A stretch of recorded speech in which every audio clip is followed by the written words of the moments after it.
दोस्तों कैसे हैं आप सभी सभी अच्छा कर रहे होंगे। मैं बताऊं, मैं भी बहुत अच्छा हूँ। वीडियो अच्छा लगे तो CKD stock market news channel को सब्सक्राइब कर लेना, साथ ही बेल आइकन बटन को प्रेस कर देना। चलिए शुरू करते हैं।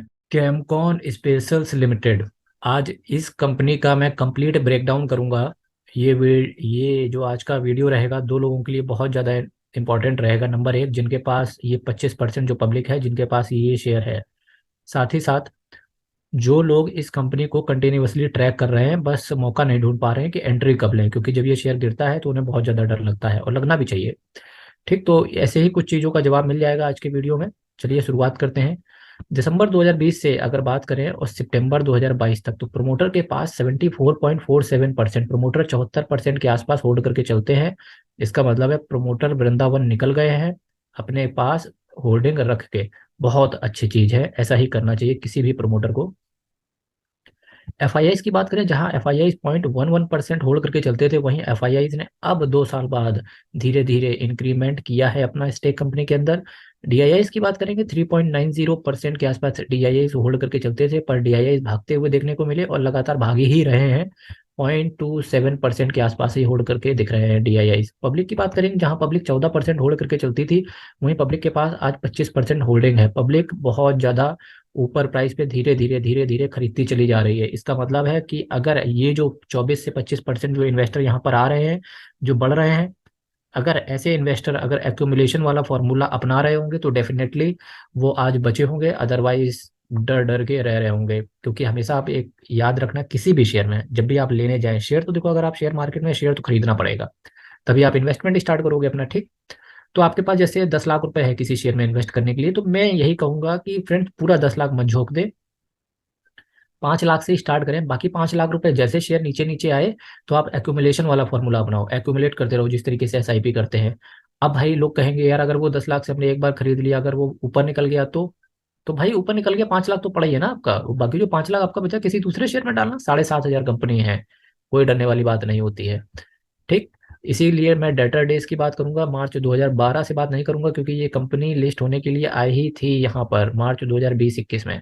ठीक, तो 124 दिन का डेटा डेज था, कंपनी जब लिस्ट हो गई तो डेटा डेज 142 दिन का हो गया, और मार्च 2022 में जब इसकी बात करेंगे तो 146 दिन का हो गया।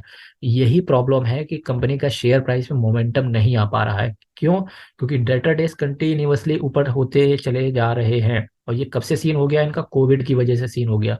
पूरा कोविड इम्पैक्ट है कंपनी के अंदर। आपको ये भी पता होगा, जो कंपनी का मैक्सिमम बिजनेस है वो चाइना से आता है। पता है आपको ये चीज? जब ये कंपनी लिस्ट होने के लिए आई थी, 200-250 रुपए इन्होंने अपनी कंपनी का प्राइस बैंड रखा था, 750 रुपए में कंपनी लिस्ट हुई थी। एक दिन में पैसा 3 गुना कर दिया था, सोच के देखो।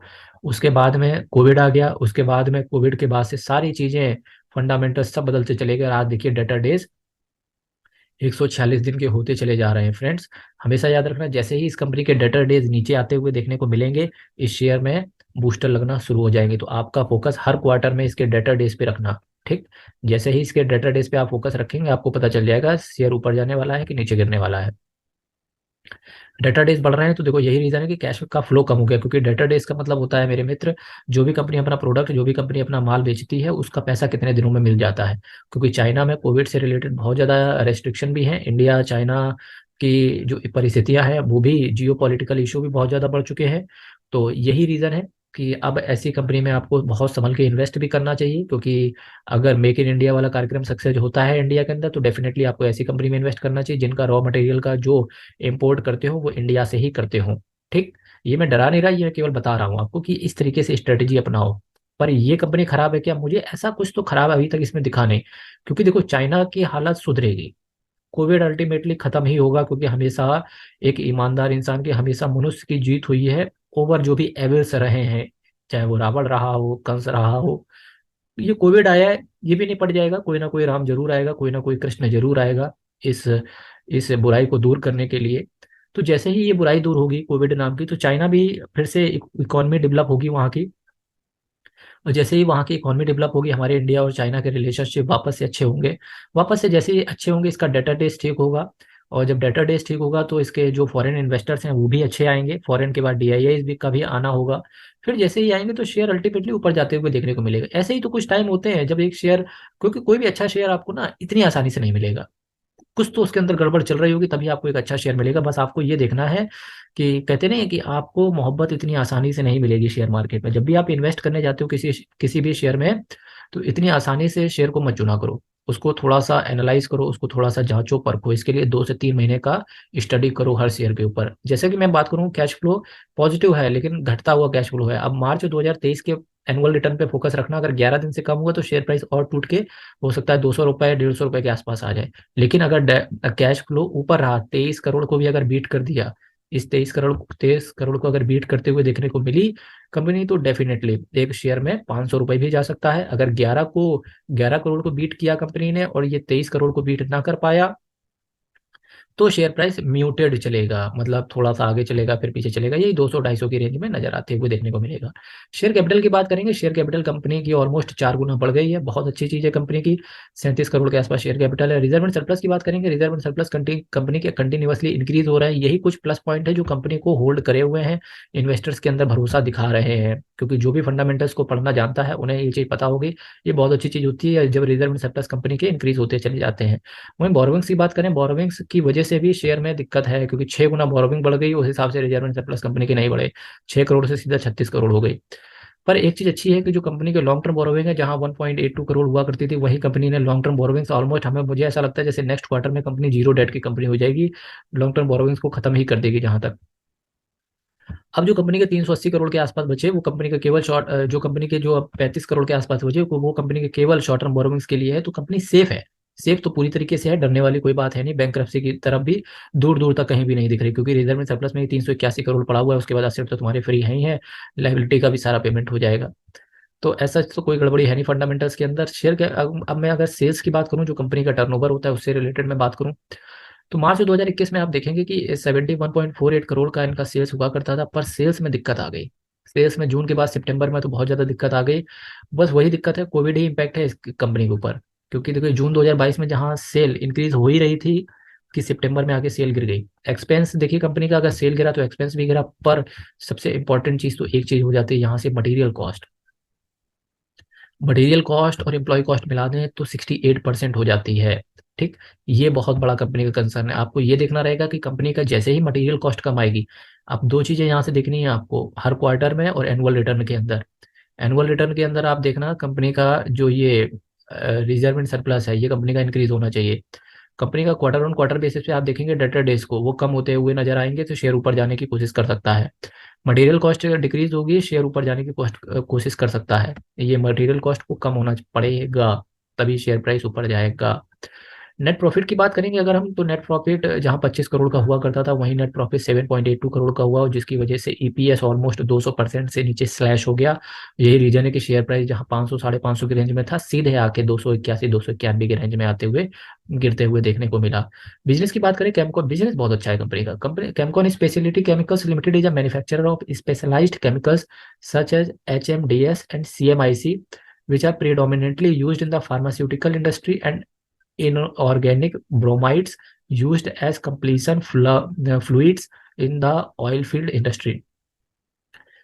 जो ये कंपनी का जो स्पेशलिटी केमिकल्स में जो कंपनी काम करती है, उसका यूज फार्मास्यूटिकल सेक्टर में होता है। तो आपको ये भी पता होना चाहिए कि कोविड, अब चूंकि इंडिया के अंदर प्री कोविड लेवल पे ऑलमोस्ट हम लोग है ही हैं, तो इस हिसाब से देखें तो फार्मास्यूटिकल सेक्टर भी नीचे है, और यही रीजन है कि शेयर भी नीचे है। एक तो चाइना से के साथ इनका बहुत ज्यादा रिश्ता है, ये भी रीजन है कि शेयर नीचे है। ऑयल फील्ड इंडस्ट्री में काम करते हैं, ये प्लस पॉइंट है कंपनी का। और कंपनी के मार्केट कैप की बात करेंगे, 1066 करोड़ की बहुत छोटी कंपनी है। करंट प्राइस की बात करेंगे, 291 रुपए का करंट प्राइस है। हाई की बात करेंगे 478 का, लो पे कितनी, लो 261 का लगाया। पीई की बात करेंगे 15.7 का है। बुक वैल्यू की बात करेंगे 119 रुपए की है। डिविडेंड रेट की बात करेंगे, कंपनी अच्छा डिविडेंड दे रही है 1.37% का। Return on capital employed, return on equity की बात करें गुरु, तभी आप शेयर को लेने की चेष्टा करें, इसको 20% के ऊपर जाने दो। और कंपनी अगर आपको बुक वैल्यू के आसपास मिले तो ज्यादा बेटर है। 119 रुपए का बुक वैल्यू है ना, 200 रुपए 250 रुपए के आसपास आने दो इस कंपनी को। तब तक आप कंपनी को एक वॉच लिस्ट में डाल के ना देखो, केवल देखो कंपनी को। जब आप 4 से 5 महीने किसी कंपनी को देखते रहोगे ना भाई, तो आपको एक ट्रस्ट डेवलप हो जाएगा। फिर आपको किसी से नहीं पूछना मुझे किस प्राइस पे खरीदना है, किस प्राइस पे बेचना है। सारा काम आप खुद ही कर लोगे। केवल एक बार करके देखो ये चीजें। फेस वैल्यू की बात करेंगे 10 रुपए। इसी के साथ साथ मैं इसके लाइफ टाइम चार्ट की बात करूं, तो वो चार्ट में थोड़ा सा हलचल हुई है यहाँ पर। और आप पाएंगे पता है क्या कि वो देखो मैंने दिखाया था ना कि फॉरेन इंस्टीट्यूशनल इन्वेस्टर्स इसमें आते हुए देखने को मिले, वो क्या रीजन था, ये देखिए, इस वजह से, क्योंकि जब ये शेयर प्राइस इस रेंज पर आया था, ये 288 291 के आसपास, फिर से 288 291 के पास आया ये, ठीक। उसके बाद कंपनी ना 200 250 रुपए से सीधा सीधा 500 के आसपास गई, फिर से कंपनी उसी रेंज में 275 के आसपास। तो बहुत सारे लोग इस रेंज पे लेने की कोशिश करेंगे और यहाँ पर निकलते हुए देखने को मिलेंगे, क्योंकि कंपनी ऑलमोस्ट 6 से 7 महीने में कंपनी 70 से 80% का रिटर्न दे देती है। यही रीजन है कि इसी जगह फॉरेन इन्वेस्टर्स आए हुए हैं, ये टेक्निकल की वजह से ये काम हुआ है। तो आपकी नज़र ऐसी चीज़ों पर भी होनी चाहिए। टेक्निकल बहुत बहुत मैटर करता है मेरे मित्रों, टेक्निकल एनालिसिस, और आपकी नज़र होनी भी चाहिए ऐसी टेक्निकल एनालिसिस चीज़ों पर। तो ये जिस पॉइंट पे आज कंपनी खड़ी हुई है, ये तो बहुत क्रूशियल लेवल है। अगर यहाँ से गिरा तो बहुत नीचे जाएगा, यहाँ से ऊपर गया तो सीधे ऑलमोस्ट समझो डबल ही हुआ। क्वांटिटी ट्रेडेड की बात करेंगे, 1,11,057 क्वांटिटी टोटल ट्रेड हुई, जिस पर 70,606 क्वांटिटी की डिलीवरी उठाएगी। जैसा कि मैंने आपसे कहा बहुत क्रूशियल लेवल है, लोग डिलीवरी उठा भी रहे हैं, 63.58% के लोगों ने डिलीवरी उठाई है। दिख रहा होगा आपको डिलीवरी क्यों उठाई, क्योंकि यहाँ से शेयर प्राइस 70 से 80% ऊपर जा सकता है। देखो ये चार्ट के हिसाब से है, ठीक है ना। केमकॉन स्पेशलिटी केमिकल्स, ये कंपनी की वेबसाइट रही। वेबसाइट पे आप पाएंगे कि बहुत धमाकेदार बिजनेस है कंपनी का। बिजनेस तो जब मैं आईपीओ में इसका, जब रेड एंड प्रोस्पेक्टस को पढ़ रहा था, वहीं पर बिजनेस धमाकेदार था। मैंने भी इस कंपनी में 7-8 लाख रुपए लगाए थे, और पर आईपीओ मिला नहीं था, नहीं तो अच्छा खासा डबल हो जाता। Completion dry 14.2 calcium bromide powder, and methyl chloroformate and ammonium chloride, zinc chloride solution. ये तो फिर भी बड़ा बड़ा संतोषजनक ढंग से लिखा हुआ है। पर जब कंपनी का रेड एरिंग प्रोस्पेक्टस आया था, वहां पे तो इतना खतरनाक बिजनेस था कि पूछो मत, बहुत खतरनाक खतरनाक नाम थे। Exporter and manufacturer, nature of business, 101 से लगा के 500 एम्प्लॉय तक कंपनी के अंदर काम करते हैं। 1996 में कंपनी बनी। 50 से लगा के 100 करोड़ तक एनुअल टर्नओवर होता है। लिमिटेड कंपनी है, सबको पता है, पब्लिक कंपनी है। और सीआईए नंबर ये है, और जीएसटी नंबर इनका ये है।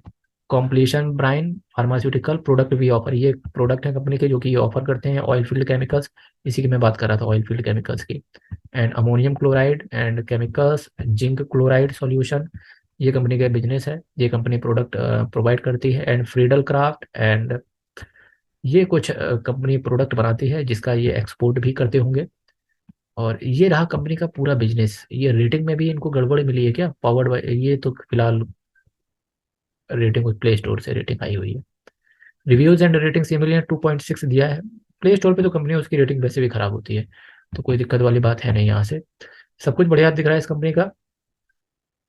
बिजनेस ए1 है। फंडामेंटल हाँ वीक हैं, नो डाउट वीक हैं, क्या सुधर नहीं सकते, क्योंकि जो भी वीक हैं कंपनी के फंडामेंटल्स बिल्कुल सुधर सकते हैं आने वाले समय में। क्योंकि जो वीक हैं फंडामेंटल्स वो एक्सटर्नल एनवायरनमेंट की वजह से वीक है, इंटरनल एनवायरनमेंट में ऐसा कुछ गड़बड़ है नहीं। बिजनेस कंपनी का स्ट्रॉन्ग है, एक्सटर्नल एनवायरनमेंट कंपनी के हाथ में नहीं होता है, क्योंकि आपने पढ़ा होगा स्वॉट analysis, strength weakness opportunity threat. Strength और वीकनेस तो कंपनी के हाथ में होती है, लेकिन अपॉर्चुनिटी और थ्रेट ये कंपनी के एक्सटर्नल एनवायरनमेंट होते हैं, जो कि एक्सटर्नल एनवायरनमेंट पर ही डिपेंड करते हैं। वो आने वाले समय में ठीक हो जाते हैं।